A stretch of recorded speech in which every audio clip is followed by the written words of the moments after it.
Hello and welcome back to Season 3 of the Fresh Finds Podcast, the show about discovering new music with good people. I'm Ryan, and joining me this episode is Will from the alternative emo project Full Blown Meltdown. How are you doing, man? I am doing awesome, man. How about you? I am fantastic. I'm so glad to have you on. This has been in the works for a couple of months. Tried to get this to correspond with the album release. This is obviously going to be coming out a couple of weeks after that, but I like that because we can actually talk about reception of the album and things like that. Exactly. I feel the same way. I'm super happy we waited to do it, honestly. Yeah. So do you want to take a few minutes and kind of introduce yourself and the music that you make and that sort of thing? Yeah, sure.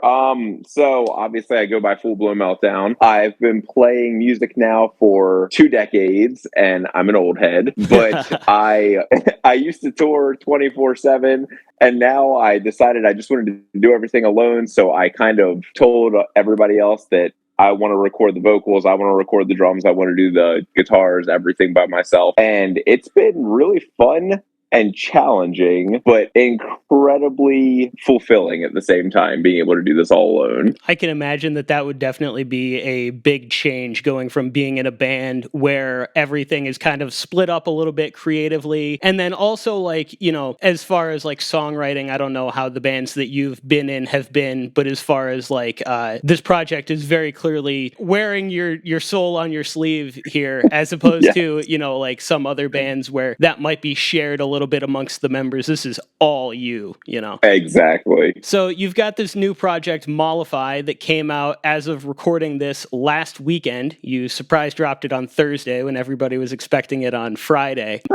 But before we talk about that album, I want to talk about 365 days of DIY support, because that was was my favorite thing. That was something that you did on Twitter a little over a year ago. And I don't know if it was intentional or not, but I'm sure that played a not insignificant role in the success of this rollout. Oh, it became huge. It's so funny because I actually had somebody else ask me, did you plan that out along your release? And I was like, heck no. So what was actually supposed to happen? That's so funny, because that was my thought too. I was like, was this all like a long con? Like, that's amazing.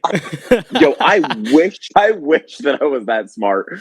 But I legitimately wanted to put Mollify out last year. So I've been sitting on it completely finished for well over a year now. Like in its current state, or have you been tweaking small details? No, it's been completely finished this entire time. Yeah, so it's been driving me crazy waiting to release it. But the problem is I have a great manager. I had a publisher who was helping me with things, and then I had a bunch of labels that were talking to me, and they all wanted me to hold it. And I was like, okay, well, I'll hold it, I guess. And then I came into, like, you know, I really wasn't on DIY Twitter at all. And I was like, man, so I finally came on the DIY Twitter. I had Mollify finished, and I was like, man, none of these bands on here really talk to each other that much. And I was like, it would be kind of cool to like back in the day, my favorite thing about like MySpace and stuff when I was touring all the time was every band was like best friends with each other. Yeah. And I was like, yeah, I loved that. And I was like, it would be so sick if I could kind of make Twitter like the new MySpace and like try to bring some of these bands together. And it worked, and it worked so well. And what's so funny is all of those bands I became friends with are now the ones sharing the album and being like, yes, let's go. And I'm like, thank you. Yeah.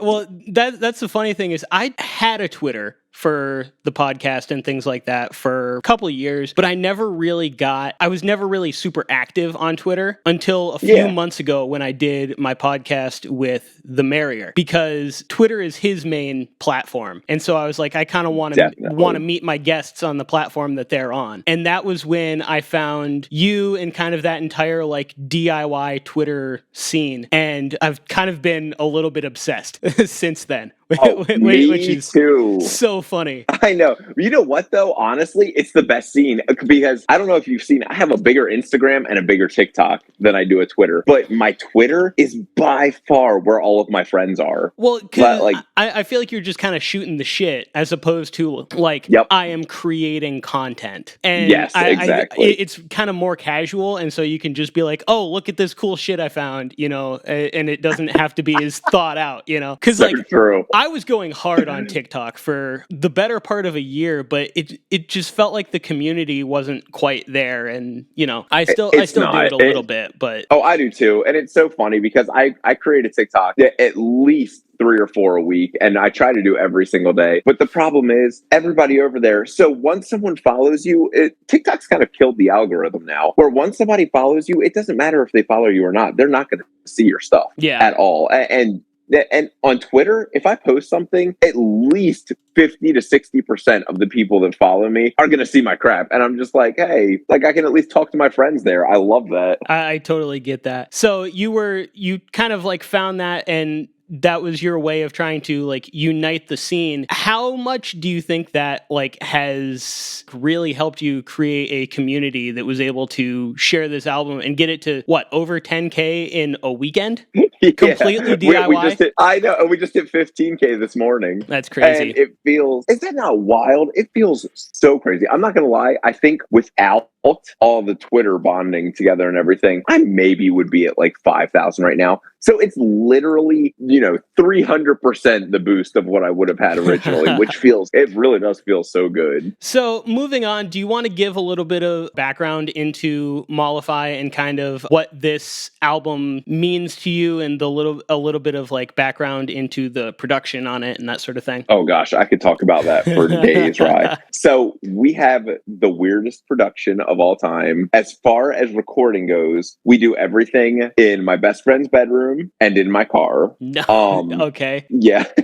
So the drums themselves, this is the weirdest thing. Everybody always thinks that we're absolutely crazy for doing this, but what we do for the actual drums of the recording of Mollify is probably the most interesting part of the whole record. Okay. So I go in and I record all of my drums on an electronic kit. And then after I do my electronic kit, I go back through with my actual kit piece by piece. So we separate, it's the hi-hat and the kick drum together, then the snare by itself, then the toms by themselves, then each cymbal separately. And what we do is what I've played on the actual track will come across the screen, basically like I'm playing Guitar Hero. And you just match the hits? Yes, and that's I match crazy. the hits. And that's how we get the actual sounds. Is that not wild? That's and everybody's so always like, oh, it takes so long to write. I'm talking normally to record a song on drums, it takes a whole day basically to do just the drums. And it's so obnoxious sometimes. But at the same time, as soon as we get done the actual drums and I hear that my real kit is there, it's all worth it. It's so worth it. I forget which album it was, but that reminds me of at least one album, maybe not more of them, where Dave Grohl recorded drums and he did just cymbals for a take and then did just shells for a take. Very similar kind of workflow, it seems like. Oh, very. It's just very difficult to just play those pieces when you're going through. No, that makes sense. You feel like, oh, it's so hard. And you need to like remember which parts you need to hit harder at and which parts you need to hit softer. And it drives your brain so crazy. That's so But at the funny. same time, oh yeah, but the end product is so worth it. It really is. And then as far as guitars go, I record. So like I said earlier to you when we were off stream, I actually record all of my stuff. You know how we're on the road full time. Yeah. We travel because my wife's a travel nurse. So we're on the road full time. So we live in these little tiny, like this right here. It's literally just a studio apartment everywhere we go. And I have a Spark amp, which is a little $200 amp that I just plug into my MacBook and record all my guitars. Really? And okay. it's the best. I'm telling you. I've heard good things about them. Oh my gosh. It's unbelievable. You can get any tone you want. And I love it. And it's so funny because, I also only play Harley Benton guitars. So I have $100 guitars. And people are always like, man, your album sounds really like well produced and everything. And I'm like, I am using trash to record these albums. That's funny. But it doesn't matter because it works. But then like the live guitars that we actually use, so we actually do overdub live guitars at the actual bedroom that we record in, at Tony's bedroom in Nashville. But it's so funny because all the rhythm guitars are always just my little Spark amp. And then all the lead guitars, what we do is we put the lead through the actual PV50 that we've got and play live guitars. It brings everything like a little more life, I feel like. Oh, for sure. I tend to prefer the sound of a live guitar amp in a recording. Like, oh yeah. Especially as a producer, like I feel like most of the time I can't quite tell if it was a modeler if I'm listening to a song, but if I'm mixing it, I can absolutely tell. And 100%. it feels like in the production, it's like harder to get it to sit quite right because it Yep. doesn't have that body. I feel exactly the same way. And that's why every single song, we always have to have just the rhythms in the background. And then I always put the leads and the bass over top more because, I love to record that stuff live. But it feels so much better. I completely agree with you. There's nothing like having an actual amp in the room with you. Nothing. It feeds to the recording soul so much. And so was that the bedroom that you recorded all the vocals as well? You mentioned in your car. Were you recording vocals in the car? Because I've heard of people doing that. I've never tried it myself. So what we do is we record the lead vocal with his nice mic in his bedroom. Okay. And then what I do is on the road, I actually have I have, like I said, the crappiest equipment. Okay. It's a $150 mic, but I just plug it right into my MacBook. And I mean, it is the best thing ever because I plug it in and you have to hold the mic because you can't have the mic anywhere near the windows. It has to be directly in the middle of the car. I haven't found a mic stand that's perfect for it yet. Reflections and stuff. Yeah, yes, no, that totally makes sense. So I literally hold it in the middle of the car like this, and I'll sing off to the side like this just to get just enough of my voice to not bounce off of things. It is the weirdest recording process, but it works so well. The thing that I can't imagine with that is like it seems like when you go for more power, like I guess maybe you're not doing that as much with the backing vocals, but it seems like when you're going for like the high harmonies and stuff like that, you would really just get a lot of those reflections. I know, it's so funny because sometimes what I'll do is I'll have a coat in the car with me and I'll hold it up. I'm dead serious. And if I'm recording to this side, I'll hold the actual coat over here while I'm singing into the mic to make sure that it surrounds the mic just enough to the point where it doesn't get any of that feeling off the actual windows. And it works. After learning more about this production, this really is like the most DIY fucking album I think ever. It's so funny. I know. It's unbelievable. And it's so funny because Tony and I did everything. And so the actual recording of the album and the actual mixing and mastering took us 2 full years. And then there was that whole year of sitting on it. And it was just driving me out of my mind. But what was so nice is that year we sat on it, I was able to write the entire second album, which felt so good. Oh, shit. Second album confirmed. Yeah. Oh. All right, trust me, there's way too much music in my head. Oh, that's funny. So I love it, dude. One of the other things that I really like about this record is that it is clearly made to be an album. It's not a collection of songs. There was clearly a lot of thought put into the order of the songs and the transitions and everything like that. Do you want to talk a little bit about how you thought about the transitions and the flow of the record and that sort of thing? Oh, yeah, 100%. So there's a lot to this that a lot of people have not asked me about yet that I honestly love this question. So, at the beginning, you know how I have the call to my therapist and everything that I have, and I literally so, and at the end of the album, I wanted it to be 11 tracks that basically were, my wildest thoughts, which is why at the end, it's basically supposed to be 11 messages, which is why at the end of the actual album, it does the whole end goodbye and everything. Goodbye. Yes. Yeah. So I was like, man, that's a really cool idea. We should definitely do that. And then as we kept going, I was like, man, I have some really weird ideas I think we should throw in here. And Tony was just like, all right, dude, like this is your album. Let's just freaking do it. So one thing, as the album's going, I basically progress through the album with what type of recording objects I used. So I don't know if you noticed, there's an 8-track, there's a VHS player, there's a DVD. Oh yeah, the balloons, LOL. There's a VHS and DVD, there's a cassette, there's vinyl, there's everything as you go throughout the entire album if you listen in a row. And I was like, this is kind of a cool idea that I don't know if anybody's going to pick up on, but I just think it's... The ones that I picked up on were the radio station, changing the radio station. I picked up on the end of side 1, please flip over the tape. So that was clearly like cassette tape. And then there was the record skip where you like blew on the record or whatever. Those were the 3 that I picked up on. So there's apparently a few more that I haven't even noticed yet, which is amazing. They're in the background. It's so funny. As the album goes, you can really like there's so many small things that I hope people look for on this record that are just so weird and so stupid, and I was just like, have to have it there. I want people to like have something to look for. And then somebody actually messaged me, and one of the bands that I really like a lot messaged me and was just like, hey, by any chance did you intend this to sound like old school, like The Used and My Chemical Romance and all that kind of stuff? And I was like, 100% 100%. Like, those are my favorite bands of all time. And I wanted like an album that almost was like a weird little, like, it's an experience. It's not just, like you said, it's not just song, song, song, song. I want it to feel like the entire 11 tracks are just a wild experience that you're in. That's one of the things that I love about it is as I continue to listen to it, I keep finding more small little details that I didn't notice. Oh, yeah. And that's one of my favorite things. I'm an album guy. I feel like younger people my age or younger tend to not care as much about the full album in general.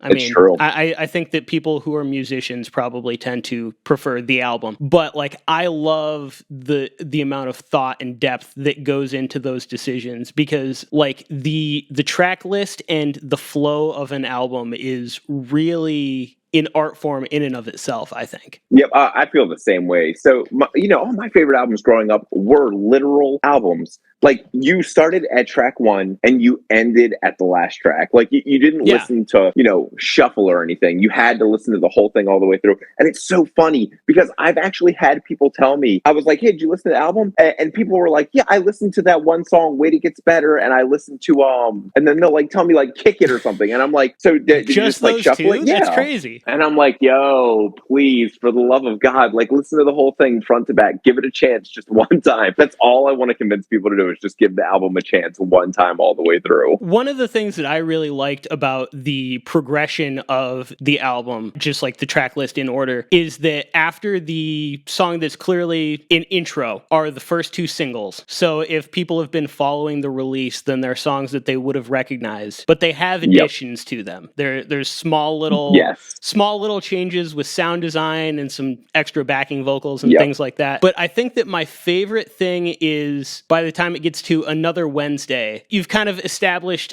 a bit of a sound with the very aggressive screamed vocals and heavy guitars and that sort of thing. And then Another Wednesday is like this like 90s alt rock poppy kind of thing. And I love that was not a single, because it's such a like blindside when you're listening to it the first time, because it's so different from anything else that you've heard in the first 4 tracks. Yep, and that's exactly what I wanted to do too. But it's also why at the end of that song, I was like, I have to show people that this is not, everything is unexpected. And that's why at the end of Another Wednesday, I was like, I'm just going to take this track and make it the craziest ending to any track I've ever done. And I had so much fun with that one. That honestly was probably my favorite song to record. That's the one that gets also like really blown out in the master at the end, right? Yes. Yeah. That's the one. Because that's one of those things that I really love when people do that intentionally, because obviously like as, a producer with not a lot of experience, it can be very easy to get that overblown like master, the limiter's fighting for its life sort of sound. But to do that intentionally is always a really fun effect, in my opinion. Oh yeah, and I had a blast doing that too. It was so funny because Tony was like, how much further are we taking this? And I was like, dude, let's make it crazy. I want people to think that their headphones are fucking up. I want it to sound like mush at the end. Yes, literally. And it's so funny because at the very end, I don't know if you noticed or not, but I do a full-on like metal scream, and it's so funny because I was like, I don't think anybody is going to like expect this at all, and then it just bam, right into Obvious Solutions, the softest part on the whole album. No, I do like that transition too, with the very like dynamic change. Oh, I love that kind of stuff so much. I love it. It really is such a fun album. I think that one, and outside of the singles, the ones that stood out to me were the intro and No One Cares, the bookends of the album, and then Another Wednesday were like the ones that stood out to me more than any of the other ones. And I mean, all of them are great, but I think that those I'm glad you said that though, because you know what's so sad is No One Cares is literally the least played song by like 300 plays right now. And I'm like, yo, please give that song a chance. I think that song's cool.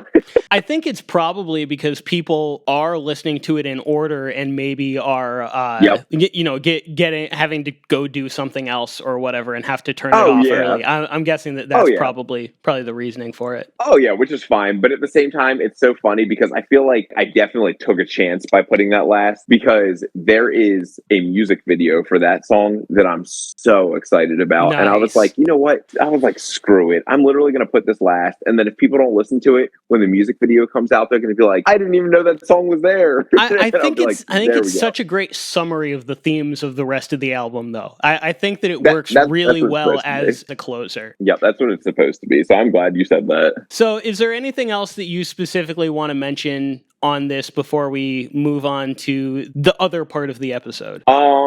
I'm trying to think, man. Mainly, honestly, just Tony is literally the greatest producer of all time, and I don't know how he's so good. Like my best friend who does everything for me, and I could not do this without him. And I have to give him all the props in the world because he is 50% of FBM all the way. It's so funny because I really cannot hype him up enough.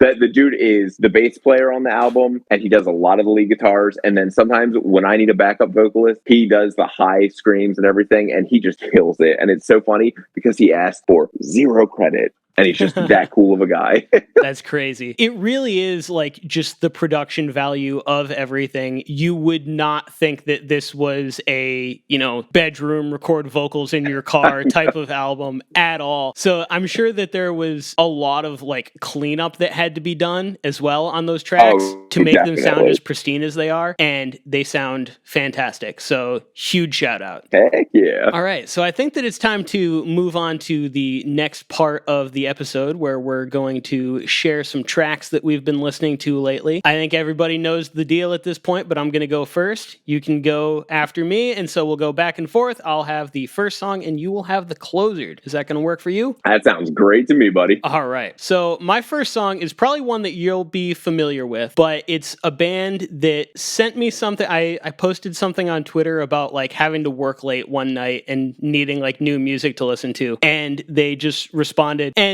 a lot of the time when people send me stuff, I go in and I'm like expecting something good, but not always like the highest quality stuff. Because it can be just such a mixed bag. So when I get something that is just absolutely blows me away, it's like my new favorite thing, and I'm obsessed with it, and will just play it over and over and over for like the rest of the week. This was one of those songs. The night that they sent it to me, I listened to it like 5 times, and it's called Yeehaw by Manor Gates. Oh, yeah.